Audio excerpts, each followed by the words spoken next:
वाराणसी जिले के सेवापुरी विधायक तथा पूर्वांचल हेड बड़ेलाल शुक्ला से खास बातचीत हुई, जिसमें उन्होंने बताया कि मैं जनता के बीच जा रहा हूं, सारी जनता की समस्या को सुन रहा हूं और जहां तक हो सकता है उनका निवारण भी कर रहा हूं। उन्होंने कहा कि सेवापुरी विधानसभा की जनता के लिए जितने कार्य किए हैं मैं वो सब आपके माध्यम से बताना चाह रहा हूँ। मैं सेवापुरी विधानसभा की जनता से निवेदन करता हूँ कि आप सभी लोगों का आशीर्वाद हमारे ऊपर सदैव बना रहे। आइए देखते हैं वाराणसी से हमारे संवाददाता बड़ेलाल शुक्ला की ये रिपोर्ट। मैं बड़ेलाल शुक्ला, आप देख रहे हैं नेशनल टाइम्स। मैं इस समय माननीय विधायक जी के पास मौजूद हूँ और ये जो है इनकी इंट्रोडक्शन देने की आवश्यकता नहीं है, फिर भी मैं बता देना चाहता हूँ कि सेवापुरी विधानसभा के संभावित विधायक प्रत्याशी और वर्तमान विधायक हैं। आइए आज इनसे चुनाव पर चर्चा मैं करूँगा और आप सभी लोगों को दिखाऊंगा कि इनकी जनता के प्रति क्या विचारधाराएं थी, अभी भी क्या हैं, कुछ बदलाव हुआ है कि वही है। जी बताएं विधायक। सबसे पहले आपके चैनल के सभी सम्मानित दर्शकों को नमस्कार और हृदय की गहराइयों से हार्दिक अभिनंदन है, वंदन है, स्वागत। विधायक जी इस समय सारी पार्टी अपना अपना झंडा टाइट करके मैदान में कूदी हुई है, सेवापुरी विधानसभा में मंथन कर रही हैं, घर घर जो है जनसंपर्क कर रही हैं। अभी भी आप एकदम अस्थायी रूप से हैं, एकदम कुछ समझ में नहीं आ रहा कि जनता परेशान है, विधायक जी क्या करने वाले हैं, इसके विषय कुछ बताएं आप, क्योंकि सेवापुरी विधानसभा की जनता ये जानना चाहती है कि आपकी तरफ से कुछ एक्टिविटी अभी तक जनता के बीच में उस हिसाब से नहीं आई हुई जैसा कि जनता चाह रही है। देखिए, यह लोकतंत्र है। जब चुनाव का समय आता है तमाम राजनीतिक पार्टियों के लोग जनमानस के बीच में जाते हैं और हम भी जनता के बीच में जा रहे हैं। लगातार लोगों के बीच में उठना बैठना हो रहा है जी। और साथ ही साथ हमारे जो संगठन के लोग हैं, चाहे वो भारतीय जनता पार्टी के लोग हों चाहे अपना दल के लोग हों, बराबर जनता के बीच में चलने का काम कर रहे हैं। और जहाँ तक बात है प्रत्याशिता की, तो 2-3 दिन के अंदर सारी चीज़ें स्पष्ट हो जाएंगी। और इतना मैं जरूर बताना चाहूँगा कि जिस तरीके से 2017 में इस सेवापुरी की जनता ने मुझे 1,05,000 वोट दे करके प्रदेश की सबसे बड़ी पंचायत में भेजा जी, और जिस दिन भेजा उसी दिन से हमारा ये संकल्प रहा है कि हम सेवापुरी को एक आदर्श विधानसभा बनाएं और सेवापुरी के सर्वांगीण विकास के लिए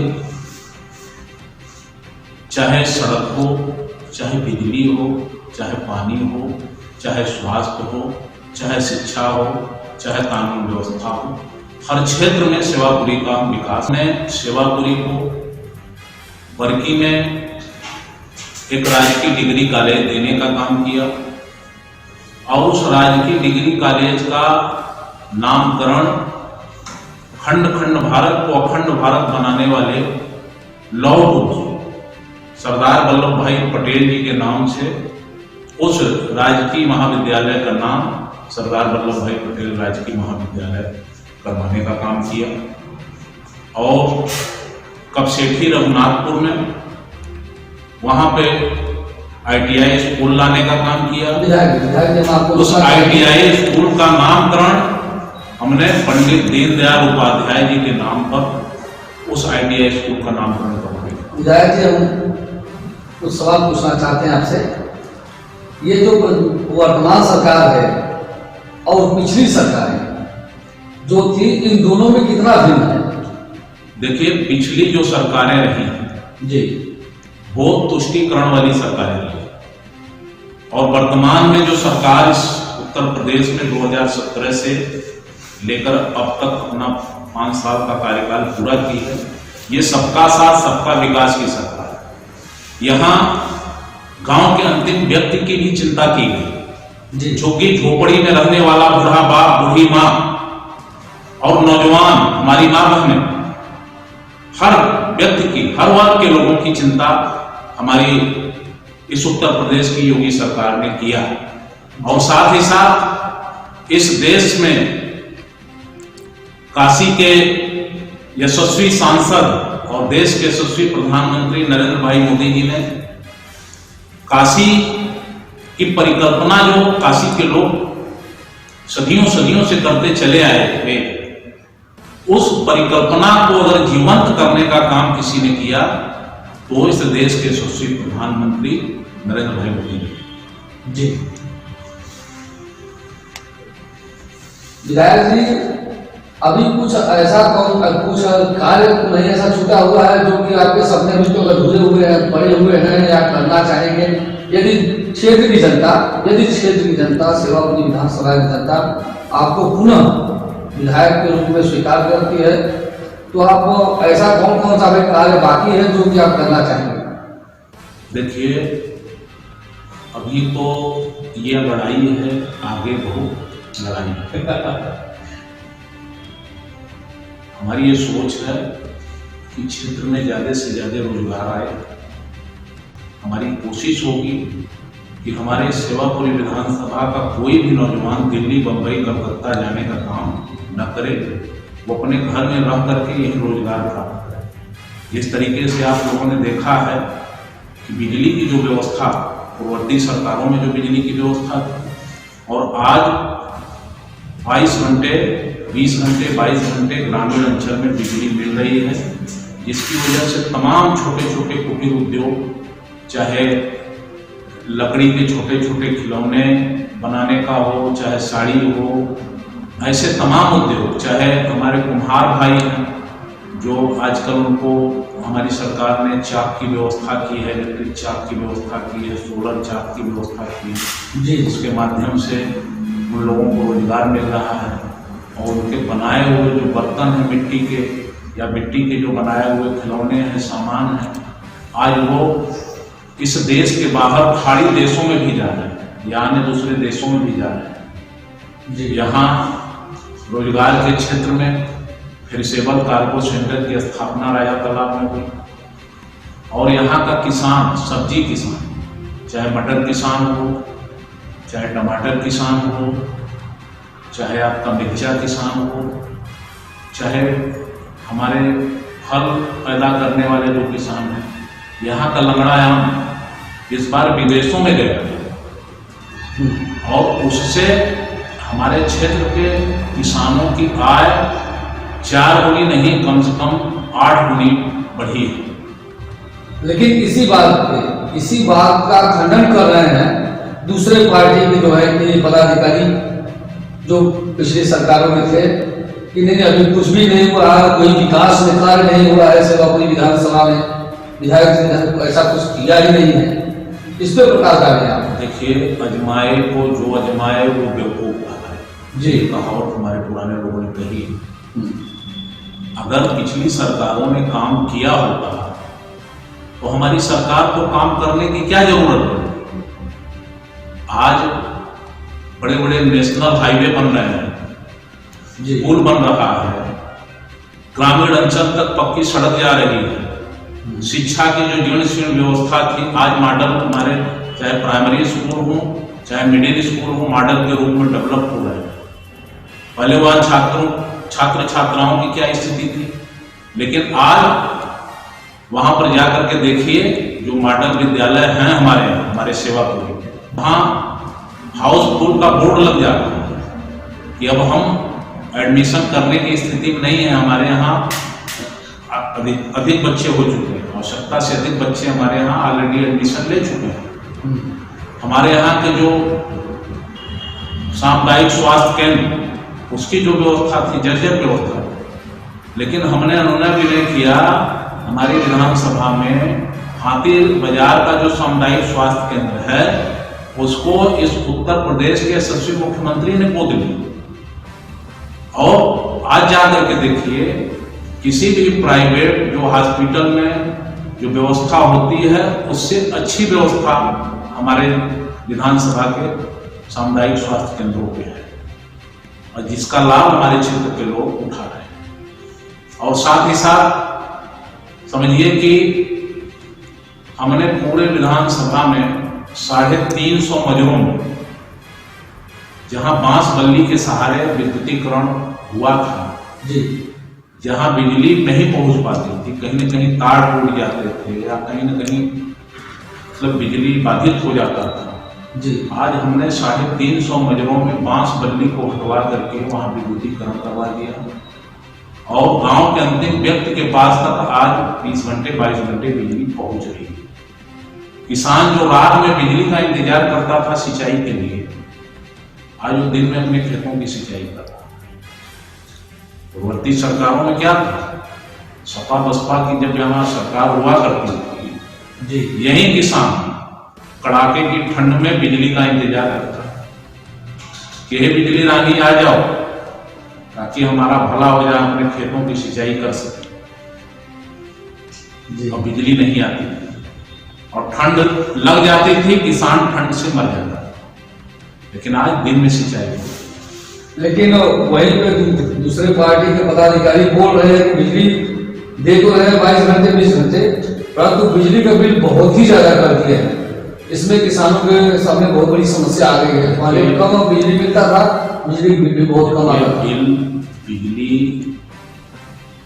पहले बिजली मिलती नहीं थी, जबरदस्ती जो है उनसे बिल वसूला जाता था।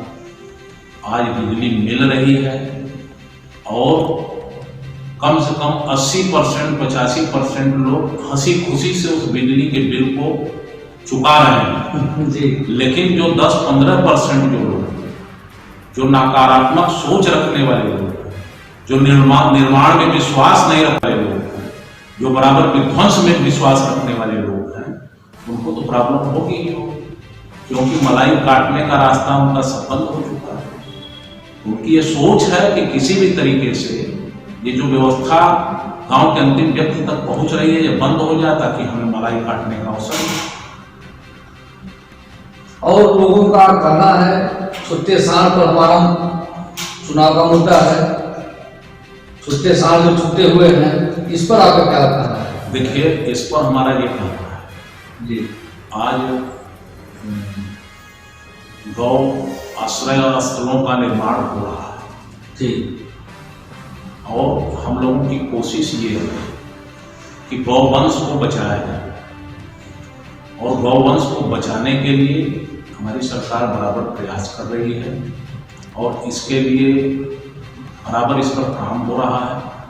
लेकिन जैसे तेजी से अगर पानी बह रहा हो, जी, बहाव हो, और लंबे समय से पिछली सरकारों के समय से ये व्यवस्था है, इनका प्रोडक्शन उन्हीं के समय से है और इतना ज्यादा प्रोडक्शन हुआ इनके समय में कि वो पहले इतने छोटे थे, छोटे छोटे वो बछड़े थे, आज वो सांड के शक्ल में हो गए। जी, बड़े तो हो गए। ये व्यवस्था तो पिछली सरकारों के जमाने से रही है ना, और एक प्रवाह की तरह ये तेजी से हुआ। अगर जैसे पानी तेज प्रवाह से आता है, उसको तुरंत रोकना चाहेंगे तो रुकेगा नहीं, पॉसिबल नहीं। उस प्रवाह को रोकने के लिए आपको स्टेप बनाना पड़ेगा, स्टेप बाय स्टेप बना करके उस प्रवाह को रोकने का काम करेंगे, फिर उस प्रवाह को जिधर चाहेंगे उधर मोड़ देंगे। तो ये छोटे सांडों का जो ये प्रवाह है, इसको रोकने के लिए हमारी सरकार निरंतर प्रयास कर रही है और इस तरीके का प्रयास कर रही है कि केवल मतलब एक दिन के लिए नहीं, एक ऐसा प्रयास हो रहा है कि ये सब दिन के लिए छुट्टा सांड छूटे ही, ऐसी व्यवस्था की जाए। और इसके लिए अब गौवंश को बचाने के लिए आप समझिए कि पूरे उत्तर प्रदेश में वाराणसी में सहंसापुर में जो पशु फार्म है, वहाँ गंगा तेरी गायों का बहुत बड़ा जो है हमारे प्रदेश सरकार की व्यवस्था है उनको संरक्षित करने के लिए जी, और वहीं पर पशुओं का ट्रॉमा सेंटर मंडलीय हॉस्पिटल की भी स्थापना की गई। अब ऐसे सीमेंट की व्यवस्था की गई है कि उससे सिर्फ बछिया पैदा हो, बछड़े नहीं पैदा हो। तो कुछ तो इस तरीके से रोकने का प्रयास हमारी सरकार कर रही है कि बछड़े सिर्फ बछिया ही बछिया पैदा हो, जिनका उपयोग जो है अपना जो पशुपालक है उसका कर सके, और उसके साथ साथ जगह जगह गौ आश्रय बना करके और वहीं पे बायोडीजल गैस का कारखाना लगा करके उन बछड़ों की उपयोगिता हो सके, ताकि उनके गोबर का और उनके मूत्र का उस बायोडीजल गैस के कारखाने में उसका उपयोग हो सके, और इसके बाद उसमें गैस की व्यवस्था को सुनिश्चित करते हुए जो वेस्ट बचता है उससे जैविक खाद बना करके किसानों को उचित जो है दर पे वो खाद की व्यवस्था उनको दी जाए। और साथ ही साथ जो पशुपालक हैं उनका 2.5 रुपये 3 रुपये किलो के हिसाब से उनके पशुओं का गोबर सरकार खरीदने की व्यवस्था करे। तो इस तरीके से जगह जगह बायोडीजल कारखाना लगाया जा रहा है। इस कड़ी में हमारी विधानसभा में सहनसापुर में बायोडीजल कारखाना की स्थापना वहाँ हुई है, और आने वाले समय में उधर के 50 गाँव को 28 रुपये 30 रुपये किलो के हिसाब से उनको रसोई गैस की व्यवस्था दी जाएगी पाइपलाइन के माध्यम से। ऐसी व्यवस्था वहाँ पे आने वाले समय में बनने जा रही है, जिससे उस क्षेत्र में रोजगार का भी निर्माण होगा, नौजवानों को रोजगार भी मिलेगा। विधायक जी, जैसा कि आप कर रहे हैं, इतनी सारी सुविधाएं गौवंशों के लिए और किसानों के लिए है कि छुट्टा सांड न हो, इतनी सारी इतना सारे जो है कि सुविधाएं गवर्नमेंट कर रही है, फिर भी विपक्ष में अभी भी सवाल खड़ा हुआ है कि जब इतनी व्यवस्थाएं होने के बाद भी इतनी व्यवस्थाएं गवर्नमेंट सरकार अब कर रही, पहले क्यों नहीं की? जी देखिए, जिन सरकारों ने सिर्फ सवाल ही सवाल खड़े किए जी, समस्याएं ही समस्याएं खड़ी की, तो उनका मतलब सवाल करने की उनकी आदत है, वो सवाल करेंगे। लेकिन हमारी सरकार जो समस्याएं हैं उन समस्याओं के जड़ तक घुसने का हमारी सरकार प्रयास कर रही है, उसका निदान कर रही है। क्योंकि यह देश कृषि प्रधान देश है, और इस देश को कैसे खुशहाल रखा जाएगा उस पर हमारी सरकार काम कर रही है। और उस पर काम हमारी सरकार जो कर रही है, आने वाले समय में आप देखिएगा कि किसानों को मुफ्त में बिजली मिलेगी, आने वाले समय पर किसानों को मुफ्त में खाद मिलेगी। लेकिन अभी जो है यह व्यवस्था तब दी जाएगी जब पूरा सिस्टम सही से बन जाएगा जी, क्योंकि किसान इस देश की रीढ़ है। अन्नदाता जो है वो सर्दी गर्मी बरसात पहाड़ पर्वत से टकरा कर अपने खून को पसीने में बदल कर जो फल फ्रूट अनाज पैदा करता है, साग सब्जी पैदा करता है, देश का भरण पोषण करता है।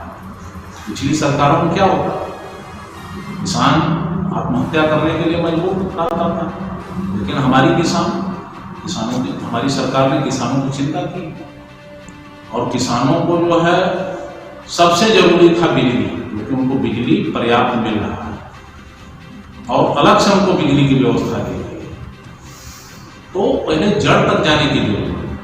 देखिए, किसी भी देश प्रदेश के विकास के लिए 3 चीजें जरूरी होती हैं, एक दौड़ता हुआ ट्रांसपोर्ट, दूसरा बहता हुआ पानी, तीसरा अंकुरित बीज। और आज देश की समस्त नदियों की चिंता हमारी सरकार कर रही है। आने वाले समय में देश की समस्त नदियों को आपस में जोड़ करके देश को सूखा और बाढ़ से निजात दिलाने की जो है हमारी सरकार की योजना है। और पूरे देश में चौड़ी चौड़ी जो सड़कें आप देख रहे हैं, 4 लेन की 6 लेन की सड़कें आप देख लीजिए, रिंग रोड। अब यहाँ से अगर सेवापुरी से किसी को गाजीपुर जाना है, किसी को आजमगढ़ जाना है, गोरखपुर जाना है, किसी को इधर जौनपुर सुल्तानपुर की तरफ जाना है, पहले यहाँ से कैंट से होते हुए कचहरी से होते हुए जाना पड़ता है जी। लेकिन अब सेवापुरी के लोगों को शहर के अंदर जाम में जाने की जरूरत नहीं है। यहाँ से करीब 10 मिनट में जो है चाहे गाजीपुर रोड हो, 7 मिनट में चाहे आपके ये आजमगढ़ रोड हो, 5 मिनट में चाहे जौनपुर रोड हो, वो यहाँ से पहुँच जाएंगे। ये चौड़ी सड़कें मिली हैं तो इससे ट्रांसपोर्टेशन बढ़ा कि नहीं बढ़ा? नहीं बढ़ा। तो दौड़ता हुआ ट्रांसपोर्ट यही है। आज देश के अंदर चौड़ी चौड़ी सड़कें बन रही है। देखिए, हमारी विधानसभा में इधर आप समझिए कि चांदपुर से इधर आप कपसेठी जो ये भदोही मार्ग है, ये 4 लेन ये प्रस्तावित हो गया है, और इसमें सबसे ज्यादा हिस्सा जो है हमारे सेवापुरी विधानसभा में आता है। तो हमारी सरकार की यही सोच है कि यहाँ से चाहे इलाहाबाद जाना हो, दिल्ली जाना हो, चाहे इधर से कलकत्ता जाना हो, तो जो समय पहले लगता था, पूर्ववर्ती सरकारों में जो समय लगता था यहाँ से कलकत्ता जाने में, कि मैं रोकना चाहूँगा, मैं कुछ और पूछना चाहता हूँ। सेवापुरी विधानसभा की जनता, क्योंकि हाईवे के जस्ट बगल में सेवापुरी विधानसभा में ये हाईवे है पूरा आता है यहाँ पर, और सेवापुरी विधानसभा की जनता जानना चाहती है आपसे कि अभी आपके क्या क्या सपने हैं सेवापुरी विधानसभा के लिए। देखिए, हमारे सपने तो बहुत, हमारे सपने जो हैं, हम सेवापुरी को पूरे देश में एक आदर्श विधानसभा बनाना चाहते हैं जी। उस कड़ी में हमने प्रयास किया, वो प्रयास सफलता में बदली और हमने सेवापुरी ब्लॉक को मॉडल ब्लॉक के रूप में इसको डेवलप करवाने का काम किया जी। और पूरे देश का ये पहला ब्लॉक सेवापुरी जो मॉडल ब्लॉक के रूप में ये डेवलप हुआ और नीति आयोग ने हमारी सेवापुरी ब्लॉक को गोद लेने का काम किया। ये सेवापुरी की जनता के लिए गर्व का विषय है, ये सम्मान का विषय है कि देश में पहला ऐसा ब्लॉक सेवापुरी विधानसभा का सेवापुरी ब्लॉक जिसको मॉडल ब्लॉक के रूप में नीति आयोग ने गोद लेने का काम किया जी। और अब उसके बाद अगर हमें इस क्षेत्र की जनता मौका देती है दोबारा, तो हमारा ये प्रयास होगा कि आराजी लाइन ब्लॉक जो है इसको भी मॉडल ब्लॉक के रूप में डेवलप किया जाए, इसको भी नीति आयोग गोद लेने का काम करें। और साथ ही साथ हमारी ये सोच है, उसका प्रस्ताव भी हमने प्रदेश सरकार को प्रस्तुत किया है कि हमारा क्षेत्र पूर्ण रूप से कृषकों का क्षेत्र है जी। और अक्सर जो है यहाँ जब भी फसल पक जाता है, फसल की कटाई होती है, तो कहीं न कहीं किसानों की फसल चाहे बिजली के शॉर्ट सर्किट से, चाहे जैसे कोई सिगरेट बीड़ी पी रहा हो फेंक दिया और आंधी आया, हवा तेज चली और किसी की खड़ी फसल में आग लग गई, तो उसके लिए फायर ब्रिगेड की गाड़ियां जो है यहाँ आने में शहर से बहुत देर लगती है जी। तो हमने प्रदेश सरकार को पत्र लिखा और यही मिर्जा मुराद में जो मिडिल स्कूल है उसके पीछे 8 बिस्वा जमीन फायर स्टेशन के लिए यहाँ पे प्रस्तावित हो गया है और आने वाले समय में यहाँ फायर ब्रिगेड की भी स्थापना होगी और इसके अलावा भी स्थापना होगी और इसके अलावा हम ये चाहते हैं कि हमारे क्षेत्र का हर कोना, चाहे मध्य हो चाहे कोना हो, कोई कोना ऐसा है जो कि न छूटे, जहाँ शिक्षा स्वास्थ्य जहाँ पर न हो। क्योंकि देखिए, शिक्षा जो होता है किसी भी बंद ताले की चाबी होती है, शिक्षा की चाबी किसी भी बंद दरवाजे के ताले को खोल देती है। तो सबसे पहले हमारे क्षेत्र के बेटे, हमारे क्षेत्र की बेटियां खूब पढ़े लिखे, उसके लिए हमें सबसे पहले एजुकेशन पर ध्यान देने की जरूरत है। जिस तरीके से मैं एक डिग्री कॉलेज ले आया, ITI स्कूल ले आया, उसी तरीके से हमारी सोच है कि यहाँ कुछ टेक्निकल शिक्षा, कोई इंजीनियरिंग कॉलेज, पॉलिटेक्निक कॉलेज, इस तरीके की स्थापना यहाँ पे हो। और साथ ही साथ जो हमारे युवा खेल में भाग लेने वाले खिलाड़ी हैं, उनके लिए भी हमारी ये सोच है। हम इस देश के यशस्वी प्रधानमंत्री जी से अनुरोध करेंगे, इस क्षेत्र में कोई जो है इस तरीके का खिलाड़ियों के लिए भी एक यहाँ पर कोई विद्यालय उनको भी शिक्षित करने के लिए खोलने का काम यहाँ पे किया जाए, जिससे हमारे क्षेत्र के नौजवान जो खेल में रुचि रखने वाले लोग हैं वो भी सेवापुरी से निकल करके इस देश के लिए खेलने का काम करें। विधायक जी, आप हमारे चैनल के माध्यम से सेवापुरी विधानसभा की जनता को क्या संदेश देना चाहेंगे? हम अपने सेवापुरी की सम्मानित जनता से कहना चाहेंगे कि जात पात भेदभाव से ऊपर उठ करके हम इंसान हैं। इंसानों में कोई जातियां नहीं होती, जातियां कीड़ों मकोड़ों में होती हैं, पशु पक्षियों में होती हैं। इंसान इंसान के रूप में अपने माँ के पेट से पैदा होता है। हम सभी लोग मिलजुल करके इंसानियत की बात करें और मिलजुल करके इस सेवापुरी विधानसभा को सजाने का काम करें। इस सेवापुरी विधानसभा को विकास के रास्ते पर लेकर के चलने का काम। आप देख रहे हैं एसडी टाइम्स, मैं बड़ेलाल शुक्ला और ये हमारे बगल में जो बैठे हैं ये विधायक नीलकंठ पटेल जी हैं। आप देखते रहिए एसडी टाइम, तब तक के लिए धन्यवाद। एनएसडी टाइम्स के लेटेस्ट खबरों से अप टू डेट रहने के लिए चैनल को लाइक करें, शेयर करें, सब्सक्राइब करें और अंत में बेल आइकन दबाना ना भूलें।